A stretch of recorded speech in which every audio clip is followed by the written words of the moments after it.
अब हम पढ़ेंगे गैल्वेनोमीटर की वर्किंग। गैल्वेनोमीटर देखा था हमने, जिस ब्रांच में हमको करंट मेजर करना होता था, ये जो इंस्ट्रूमेंट हम लगाते थे गैल्वेनोमीटर, जिस ब्रांच में भी हमको करंट मेजर करना होता था उस ब्रांच में लगा देते थे इसको, ठीक है, और ये करंट मेजर करके बता देता था। ये इसकी रेंज थोड़ी सी कम होती है गैल्वेनोमीटर की, ये छोटे से छोटे करंट्स भी मेजर कर लेता है, उसके लिए बना होता है छोटे करंट मेजर करने के लिए भी। प्लस ये हमको ये भी बता देता है कि करंट किस साइड से आ रहा है। इसकी जो नीडल होती है वो उसी तरह से डिफ्लेक्ट करती है। मान लीजिए अगर करंट ऐसे आ रहा है तो इसकी नीडल इधर डिफ्लेक्ट करेगी, करंट अगर ऐसे आ रहा होता तो इसकी नीडल उधर डिफ्लेक्ट करती, ठीक है। तो अब ये देखते हैं ये कैसे काम करता है, ये गैल्वेनोमीटर बनता कैसे और कैसे काम करता है, ठीक है। तो मूविंग कॉइल गैल्वेनोमीटर, ठीक है। अब देखिए कैसे बनता है मूविंग कॉइल गैल्वेनोमीटर। तो गैल्वेनोमीटर में सबसे पहले तो इसका कंस्ट्रक्शन देखते हैं। हम एक सॉफ्ट आयरन का एक कोर ले लेते हैं, सिलेंडर ले लेते हैं। बेसिकली एक सिलेंडर ले लिया हमने, सॉलिड सिलेंडर है सॉफ्ट आयरन का, ठीक है। इसमें हम वायर लपेट देते हैं, इसमें हम जो है कुछ इस तरीके से तार लपेट देते हैं, कॉइल बना देते हैं बेसिकली, ठीक है ना। ये रेक्टेंगुलर कॉइल है, देखिए रेक्टेंगुलर कॉइल्स है, ये एन टर्न्स है इसमें, और ठीक है। तो ये आयरन का कोर हो गया सिलेंडर, और ये रेक्टेंगुलर, इस पे इस तरीके से कॉइल लपेट दिया हमने, एन टर्न्स, ठीक है। अब हम मैग्नेट लगा देते हैं इधर और इधर, मैग्नेट का इधर नॉर्थ पोल इधर साउथ पोल, इधर नॉर्थ पोल इधर साउथ पोल, ठीक है। इनके चक्कर में मैग्नेटिक फील्ड आती है। किस तरह से आती है? इस तरह से आती है। इस सिलेंडर के चक्कर में क्या होता है, इस सिलेंडर के चक्कर में जो फील्ड है वो रेडियल हो जाती है। ये सॉफ्ट आयरन कोर की प्रॉपर्टी है, रेडियल हो गई, सिलेंडर सॉफ्ट आयरन का है तो ठीक है। और इसमें फील्ड स्ट्रेंथ भी बढ़ जाती है, देखेंगे फॉर्मूले भी देखेंगे इसको अपन, ठीक है। तो ये फील्ड कुछ ऐसे रेडियल होगी, देखिए ये सेंटर की तरफ जा रही है फील्ड, ये सेंटर की तरफ, ठीक है। ये देखिए सेंटर की तरफ, सेंटर की तरफ, सेंटर की तरफ, सेंटर की तरफ, इधर भी सेंटर की तरफ, तो नॉर्थ से निकल के साउथ की तरफ जा रही है फील्ड, ठीक। अब इसमें एक नीडल अटैच होती है, एक नीडल अटैच होती है इसके साथ ही, और यहां पर एक स्प्रिंग होती है, एक कॉइल्ड स्प्रिंग होती है। जैसे अपन वो खिलौने होते हैं ना बच्चों की, जिसमें चाबी भरते हैं फिर वो चलने लग जाते हैं, डबरू बनने लग जाता है, वो जैसे वो चाबी भरते हैं ना, वैसे अंदर एक कॉइल्ड स्प्रिंग होती है यहाँ पर, जिसको अभी इसका रोल समझ में आएगा, ठीक है। ये नीडल और ये स्केल, ये जीरो नल डिफ्लेक्शन, जब इसमें जीरो करंट जाता है इस कॉइल में तो नल डिफ्लेक्शन की तरफ पॉइंट होता है, ये दिस इज नल डिफ्लेक्शन, ठीक है। अब जब इसमें करंट जाएगा, मान लीजिए इसमें आई करंट जा रहा है, कैपिटल आई करंट जा रहा है, तो देखिए जब इसमें आई करंट जाएगा तो इसमें भी आई आई आई आई घूमते घूमते घूमते घूमते आई करंट जाएगा सारे टर्न्स में, ठीक है। तो जब इसमें आई करंट जा रहा है तो इसके ऊपर टॉर्क लगेगा। सर टॉर्क कैसे लगेगा? देखिए इसका मैग्नेटिक मोमेंट वेक्टर किधर है, करंट ऐसे जा रहा है, ये रेक्टेंगुलर कॉइल है, करंट ऐसे जा रहा है तो इसका mu vector, magnetic moment vector ऊपर है। टॉर्क पढ़ चुके हैं हम, म्यू क्रॉस बी, म्यू ऊपर बी इधर, म्यू और बी के बीच में 90 डिग्री, तो mu cross B, mu cross B, ऐसे टॉर्क लगेगा, ऐसे टॉर्क लगेगा। तो ये नीडल कुछ इसको ऐसे टॉर्क लगेगा, तो ये कॉइल ऐसे घूमेगी, ये कॉइल जब ऐसे घूमेगी तो अपने साथ में इस नीडल को भी घुमाएगी। तो देखिए कॉइल कुछ इस तरीके से घूमेगी और अपने साथ में इस नीडल को भी घुमाएगी, और ये नीडल जितना करंट फ्लो होगा उतनी डिफ्लेक्शन शो करेगी, ठीक है। समझ में आई बात? कुछ ऐसा मामला होता है।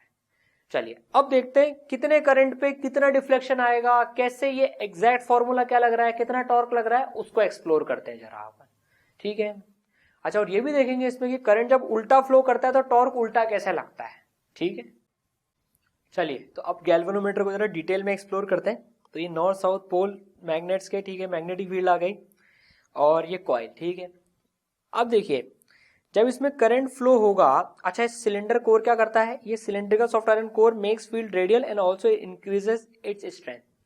ये अपन मैग्नेटिज्म में देखेंगे कैसे सॉफ्ट आयरन में फील्ड बढ़ जाती है, ठीक है ना, और ये कैसे रेडियल हो जाती है। ये रेडियल हो गई ये फील्ड, ठीक है। चलिए नाउ अब मान लीजिए इसमें करंट आई फ्लो हो रहा है, तब देखते हैं क्या होगा। So when current I flows through the coil a torque acts on it.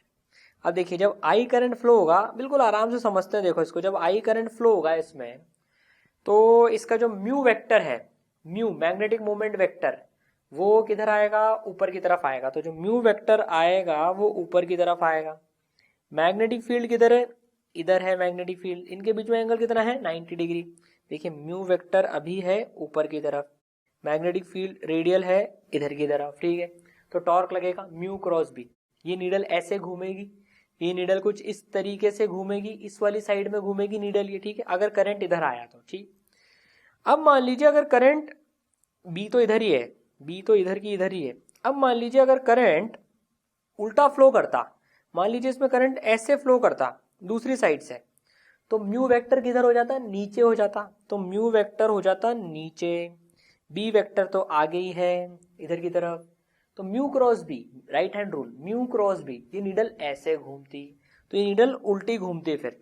तो देखिए नीडल अगर करंट इधर आता तो ये नीडल कुछ इधर हो जाती, इधर हो जाती नीडल, और अगर जब करंट हमने देखा था जब करंट इधर जा रहा था आई, इस वाली डायरेक्शन में जा रहा था जब करंट आई, तो ये नीडल कुछ इस तरफ हो रही थी, तो ये करंट की डायरेक्शन के हिसाब से नीडल डिफ्लेक्ट होती है इधर इधर। समझ में आया, एक कंसेप्ट तो समझ में आया। अब जरा देखते हैं ये कितने अमाउंट से डिफ्लेक्ट होती है। चलिए तो अभी करंट इधर ही ले लेते हैं, करंट जो है वो अभी इधर आई फ्लो कर रहा है, ठीक है।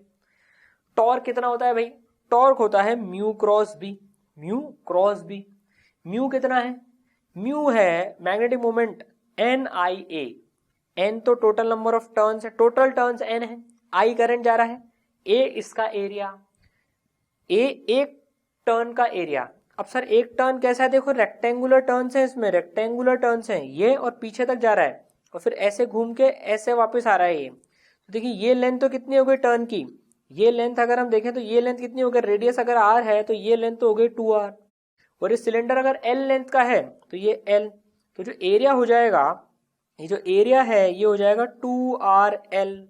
ठीक है, समझ में आई बात। चलिए अब देखिए जब ये घूमेगा, जब ये घूमेगा ना, टॉर्क देखें म्यू और बी के बीच में जो एंगल है, ये वाला केस ले रखा है हमने, म्यू और बी के बीच में एंगल कितना है, 90 डिग्री है।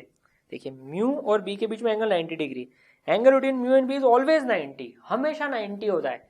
ये घूमेगा ना तो भी एंगल 90 डिग्री होगा, देखो ये जब घूमेगा ना तो भी एंगल 90 डिग्री होगा। कैसे, देखो अब ये म्यू वेक्टर, अब ये करंट आई ऐसे जा रहा है, ये घूम चुके तो म्यू वेक्टर ऐसे टेढ़ा होगा, म्यू वेक्टर ऐसे टेढ़ा होगा।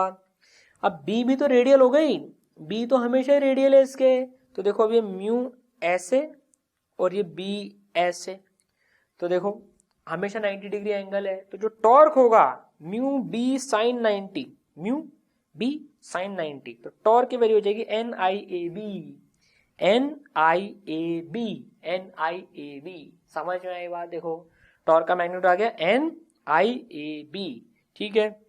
और ये थीटा, अभी ये कुछ डिफ्लेक्ट हुआ है, कुछ डिफ्लेक्ट हुआ है वो देखते हैं अभी। तो ये जो N I A B torque आया, इसमें एन क्या है, number of turns in coil, ठीक है, आई क्या है, करंट इन कॉइल, ए क्या है, एरिया ऑफ कॉइल, और बी क्या है, मैग्नेटिक फील्ड। समझ में आई बात। अब देखिए सीखने की बात, अब ये जो टॉर्क आ रहा है एन आई ए बी, ये जो टॉर्क आ रहा है जो इसको घुमा रहा है, जैसे ये सिलेंडर घूमा, जैसे ये सिलेंडर घूमा, ये स्प्रिंग टाइट हुई अंदर की, अब स्प्रिंग टाइट होगी तो वो काउंटर टॉर्क देगी, उल्टा टॉर्क देगी।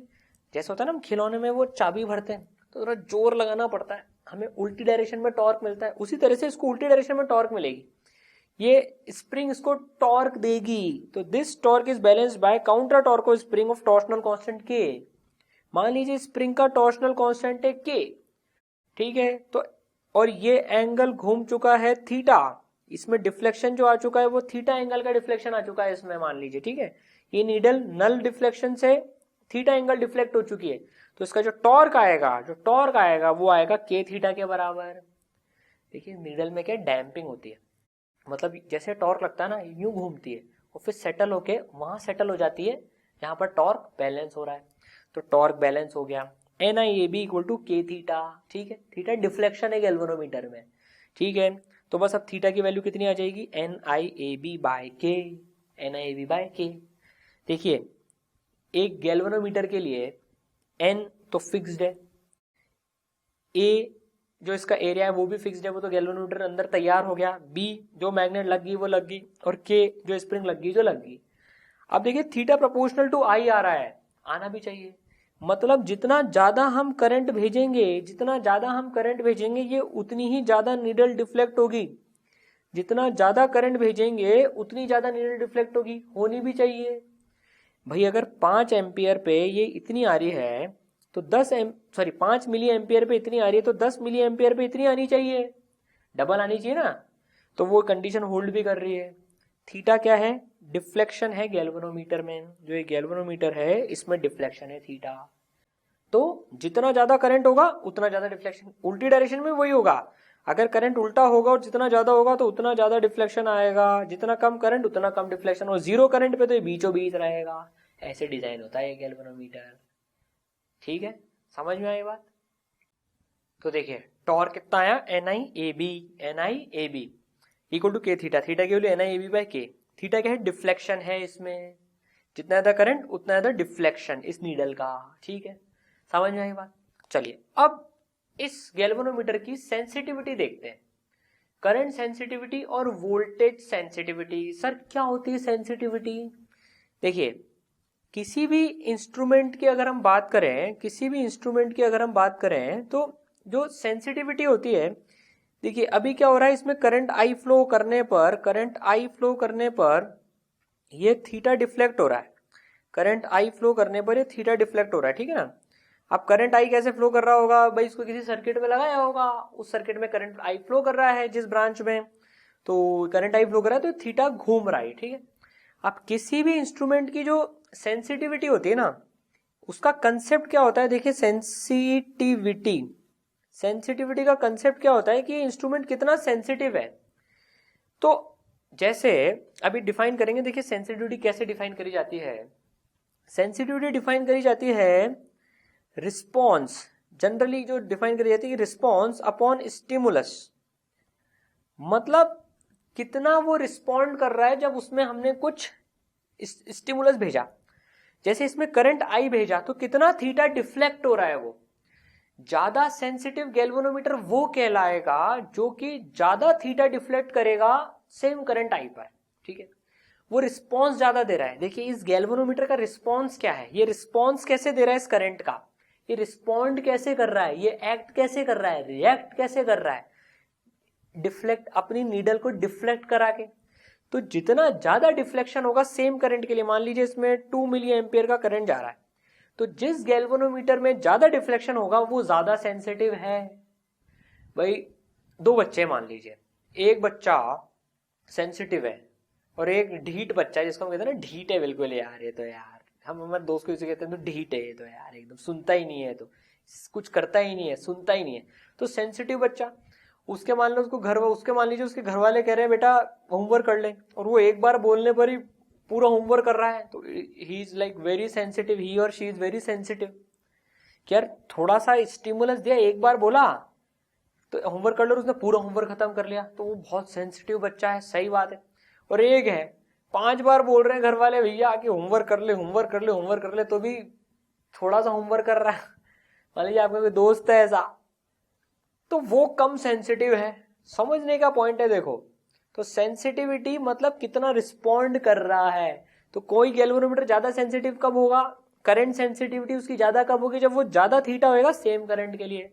तो देखिए करंट सेंसिटिविटी कैसे डिफाइन होती है, थीटा की तो वैल्यू ठीक है NI/AB बाय K है, फॉर्मूला लिख लिया। करंट सेंसिटिविटी डिफाइन होती है theta by I, this is response, कितना थीटा घूम रहा है और कितना करंट हम भेज रहे हैं। तो थीटा की वैल्यू डाल देंगे NI/AB बाय K, तो थीटा बाई आई हो जाएगा NAB बाई K। देखिए अब समझ में आ गया हमको करंट की सेंसिटिविटी, करंट के प्रति सेंसिटिविटी, तो कितना करंट भेज रहा है और वो कितना डिफ्लेक्शन शो कर रहा है। ठीक, so that will be NAB by K। अब आप कभी भी नहीं भूलेंगे सेंसिटिविटी क्या होती है, क्या होती है, कितना रिस्पॉन्स दे रहा है। कौन बच्चा सेंसिटिव, जिसको अपन नहीं कहते यार ये बहुत सेंसिटिव है यार, इसको हल्की सी कुछ बोल दो ये बुरा मान जाता है, मतलब हल्का सा हमने स्टिमुलस दिया और उसने उसका बहुत रिएक्शन कर लिया। और किसी को हम कहते हैं यार बहुत ढीठ है, तो यार इसका तो फर्क ही नहीं पड़ता, कानों पे जू तक नहीं रेंगती, ऐसा मुहावरा भी यूज करते हैं। मतलब इसको कितना ही कह लो, कितना ही स्टिमुलस दे दो, इसका कोई रिस्पॉन्स ही नहीं आता, तो बिल्कुल कम सेंसिटिव है वो। समझ में आया? चलिए, तो करंट सेंसिटिविटी थीटा बाय आई, ठीक है, NAB बाय K।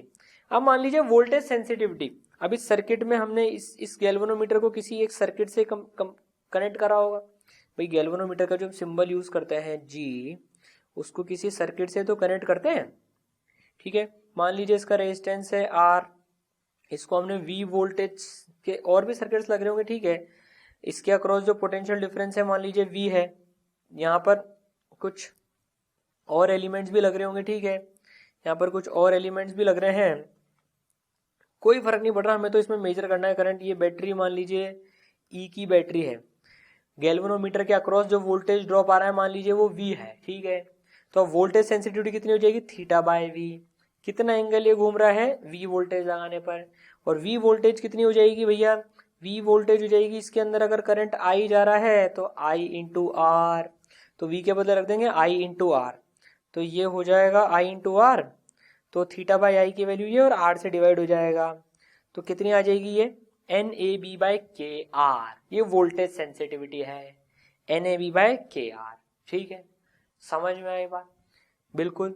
चलिए ये R क्या है, टोटल रेजिस्टेंस ऑफ कॉइल, ये जो कॉइल है इसका पूरा रेजिस्टेंस है, टोटल रेजिस्टेंस सब मिला के N टर्न्स का मिला के जो रेजिस्टेंस है वो है capital R, total resistance of coil, ठीक है।